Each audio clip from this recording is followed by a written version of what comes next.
Everybody. Welcome to the club, the book club. Should be on the first page of book club. This is Phoebe. And I'm Phil. And today we're talking about The Rosie Project by Graham Simsian. And I'm very excited. Thank you. Starting off strong. Hopefully we have good audio and we named the author's name correctly. So yes. Things can only go down from here. That's right. If anything seems like we planned it, it's because we already recorded this podcast, but it was horrible. So I think the beautiful thing about this book is there was so many things we didn't get to talk about. There were so many, yeah. They were good. No. Let's not rinse and repeat. Let's just completely forget about the other one and have a completely different podcast. Yeah, because only we know about it. So only we know. Okay, really quickly before we get started, I just wanted to remind everybody, you can find the full book list for the year in the comments below this video. Please like this video and subscribe to our YouTube channel. Like us on Instagram, follow us on Instagram, and you can find us wherever you find your podcasts, either Apple or Spotify or some other random ones. I mean, funnily enough, Phil and I don't listen to podcasts, so I'm very unfamiliar where all people listen to podcasts. We're too busy listening to books. Super hypocritical. It's like, we actually don't want to listen to people, but you should probably listen to us. Hey, yeah, so we added something this week, and I think Phil's going to share a fun fact. And I actually fact-check you, Phil, because sometimes you like to say things that aren't true. Not necessarily that you're lying. Classic calling me out.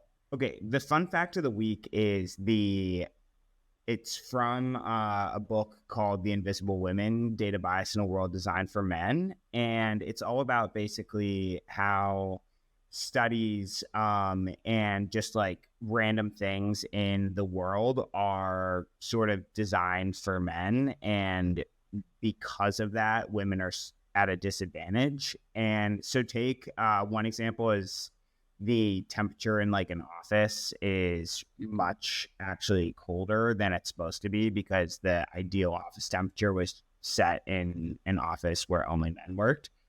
And the one dealing with this book, though, is that a lot of sort of disorders are misdiagnosed in women and overdiagnosed, and not overdiagnosed, but predominantly diagnosed in men because the disorder manifests itself differently. So an example would be like ADHD is usually boys are much more sort of erratic and physically really just outgoing, whereas women with ADHD are actually like everything comes in on themselves and their mind is just racing, but they're usually very contained and quiet. And autism and Asperger's are both sort of like that, where there's probably a higher predominance of women that have Asperger's or autism, but likely the people that you know with the Asperger's or autism disorder are men because it's just misdiagnosed in women. So Phoebe, I think, fact-checked me on this from last podcast. So what's the result? Was I BSing? You're completely correct. I wanted to know the exact number. I actually really wanted to know total adults that go undiagnosed, but I was not able to find that fact. But I did find that 80% of women are misdiagnosed on the first diagnosis of a different condition or disorder. So they may be diagnosed with bipolar or something else other than autism. And I will link this study in the comments as well. I just wanted to make sure that we weren't just spewing random nonsense, hoisting our own petards, as they say. That. Cool. Yeah. So let's get into the book in 60 seconds.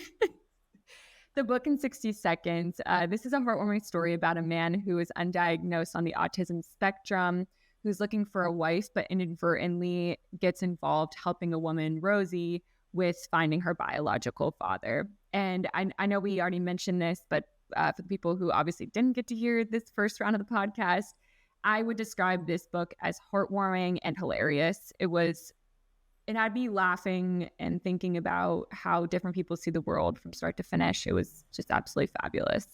And why did you pick this Yeah. book, Phil? So it was Bill Gates had recommended it, and I think then it got like pretty good reviews on Goodreads. And I do think comedy in books is something that like really goes under the radar a lot of times. And it really like makes a book next level, I think. Where like if you can laugh out so like TV shows, like I rarely laugh out loud, but if you can laugh out loud reading a book to yourself, that's like pretty good. I don't know that I've So ever and I laughed do out loud. I was going to say, I don't know if I've ever laughed out loud at a book except this book. I mean, seriously, like the opening Yeah, scene, I was laughing out loud walking around camp, like yeah. UCSB campus. So I rated this book a 3 and I listened to it in one day. It was absolutely fabulous. Like I said, I just thoroughly enjoyed it and could not stop reading it and laughing the way through. Yeah, I also rated it a 3, and I thought it was very funny, and I thought it was really, I guess it was, just different. It wasn't the same jokes every time, and there was just like a ton of just really funny. It was both like funny in what he said and funny in like the situations where. The part that I like really was dying at, that wasn't like it took me like a couple minutes to realize how funny it was when he was with the skeleton in the room and just like practicing sex positions on the skeleton. And just the dean walks in on him and he's like practicing on a skeleton. And the funniest part about it that you don't even really realize is because it all happens in 30 seconds. Right. Like And it's just a normal part of his day. He doesn't even his day. Like, he's completely fine. He just says, yeah, so the dean walks in and I take the skeleton and I put it away and ask the dean what she said. And it's just like, what? Like, you're not mortified? And she's with the like chief funder of the department trying to solicit like funding.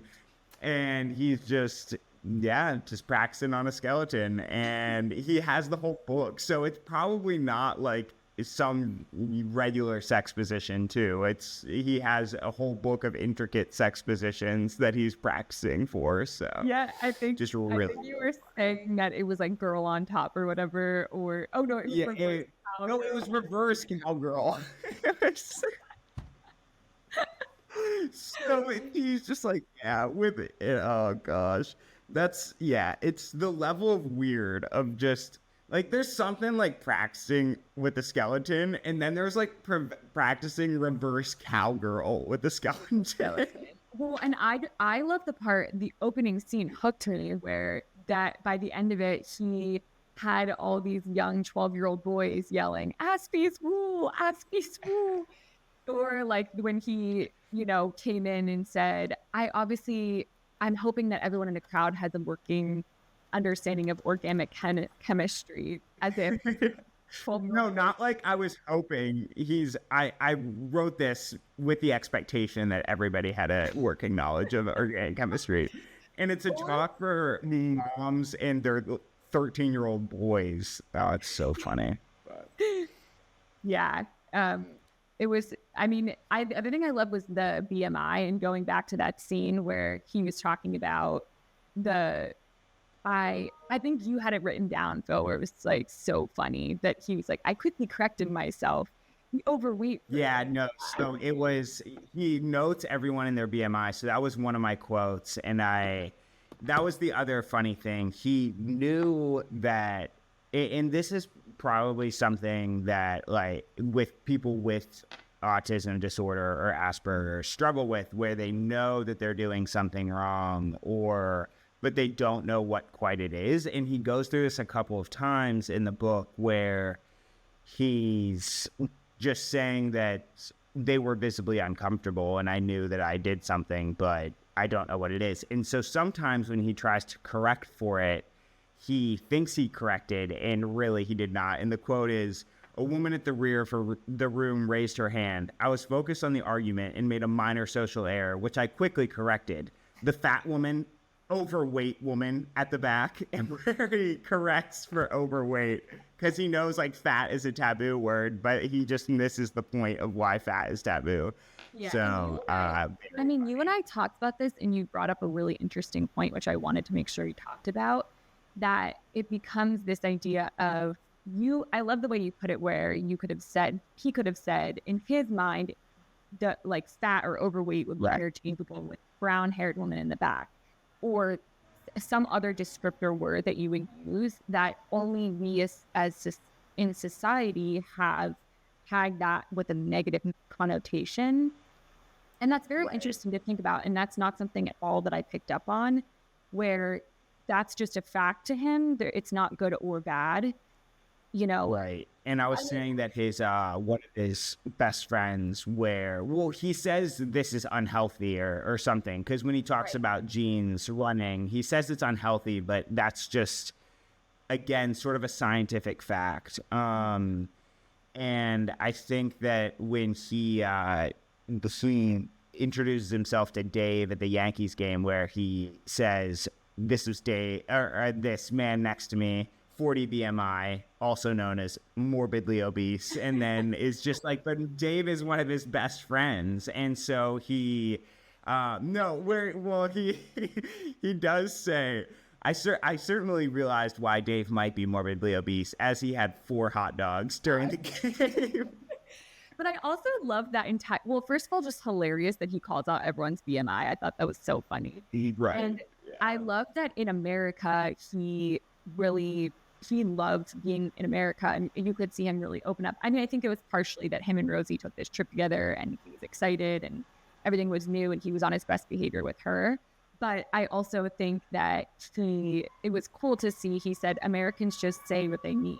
And I fit in a lot better because of that. And even talking with the chef at the dinner that they went to, or even the guy, he was like the weird guy with the hair. I forget what he used to describe him, but just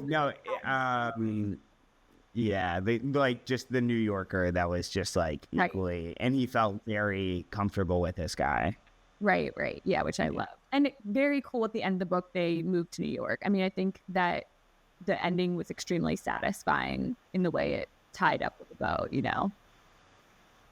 Right. Yeah, no, I feel the same thing. And I think that basically that's a point that I was making before, where it's interesting to see what you react to as rude and versus what somebody else just says as a fact. And I said to you a lot during this book, the show Atypical, that I just thought was so funny. And it was the same type of show where it's a little bit more family oriented because he's a senior in high school, but it's very similar to where he says something and everyone is reacting except the people that like know him, but for him, he's not a rude person. Like, he's very caring. He tries to think about other people. And I think that Don was very much the same way.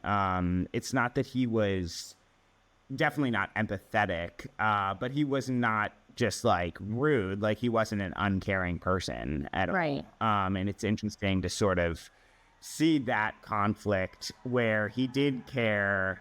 Even Claudia and Jean. Claudia is like his probably his best friend in the entire book. And he just like, the first thing we know about Claudia is that she has too sweet of breakfasts because the granola, the yogurt. Oh yeah, which is gained weight, and that's probably why. And he tells her right away. Right. Funny, didn't know your yogurt has this much sugar in it? Yeah, very funny. It's interesting. We were talking about this too right before we started recording about Graham Simpson and his kind of motive for writing this book. So I did a little research, just very preliminary, and I couldn't find any relation of his or, deep personal experience of him interacting with someone with autism or Asperger's. So I thought it was very unique and bold of him to write this book from, not having that experience or being a scientist or I think actually he was a computer scientist, but I mean, that's unrelated to psychology. Yeah, no, and so I did a little bit more digging on that too, because one of the things that I had said before is that he got a lot of flack with the Rosie Project, and actually he got way more flack with the last two. It's a series, so there's 3 books. He got a lot of flack with the last book, and it might relate to our sort of fun fact, because I think he tried to write about women with autism, and he characterized them very similarly to men with autism, whereas it does manifest itself differently. And a lot of people who are very well versed in sort of this spectral disorders were like, this is pretty wrong, and because like you didn't put in the time, like this is sort of lazy and offensive a little bit. So I definitely think it's bold for him to, but I don't think that was what the feedback that he got on his first book as much. I do think that most of the people who read it were very like they realized, and I think the whole point of the book is basically that Rosie, like, love is for everybody, and love is not your sort of characterization of love. I thought it was cool how he arrived at love with this idea that just like, I didn't feel love when I was watching Harry Met Sally. Like, I wasn't like, they gotta end up together, you know? Right. And I think a lot of people, when they watch rom-coms, are like tied to the characters. And he's like, I wasn't.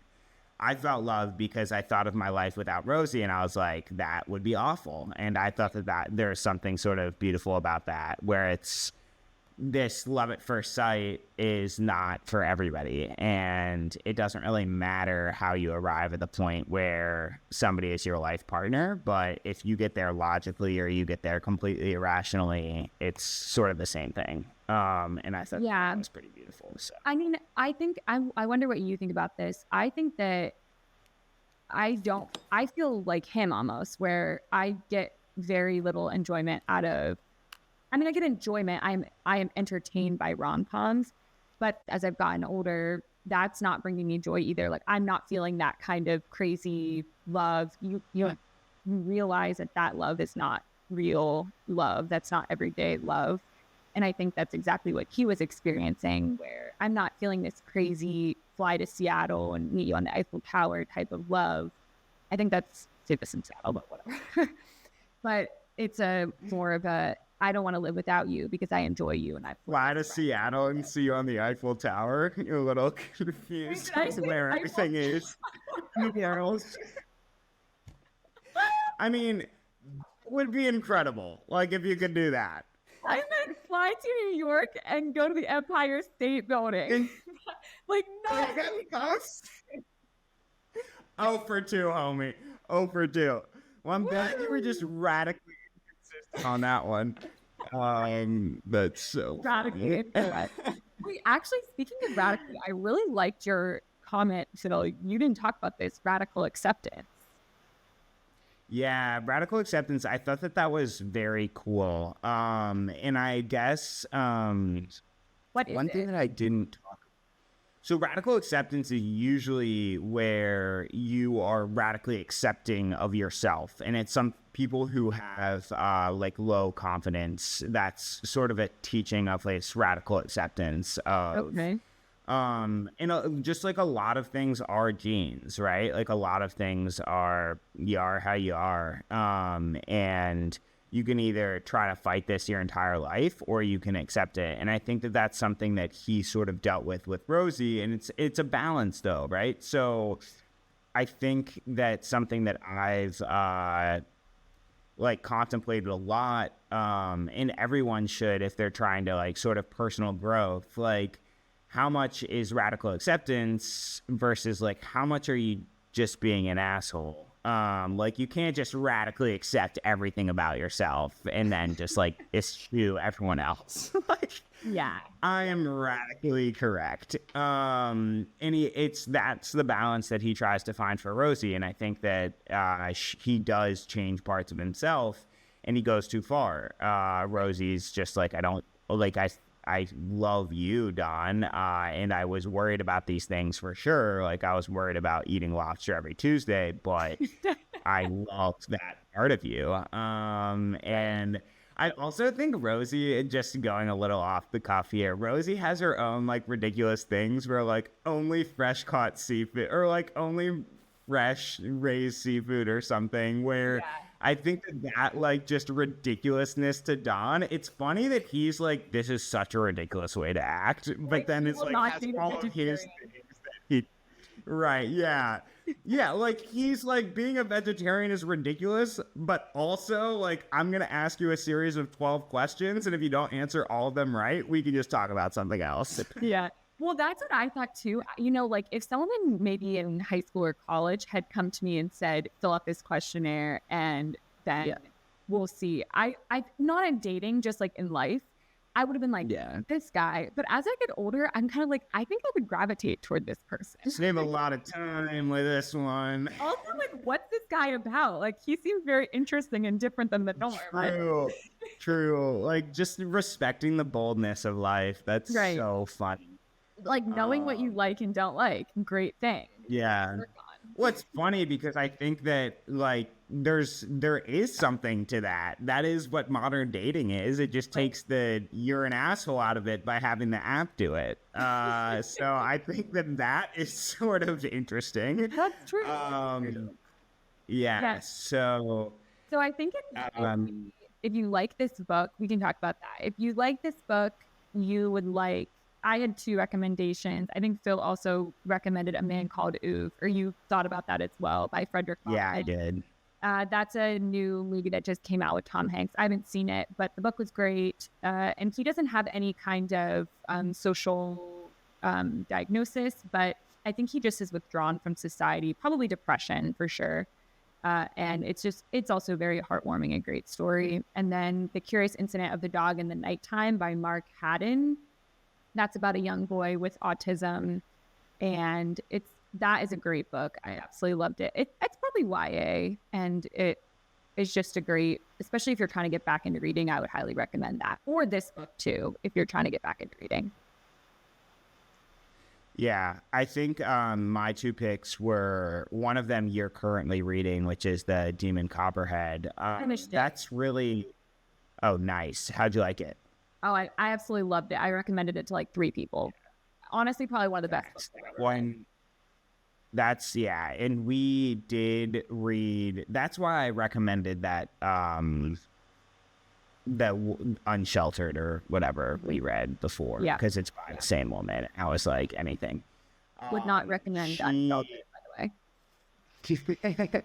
I think that this one. So anyway, back to this book. I don't think it's anything like this, and there are a couple funny parts, but a different theme. But I do think it's sort of, you're engrossing yourself in a narrator that's not unreliable, but just like completely thinks about the world in a different way, probably very foreign to your sort of seeing the world. So I think that she does that equally as well as he does, if not better. And then my second one and Demon Copperhead, right?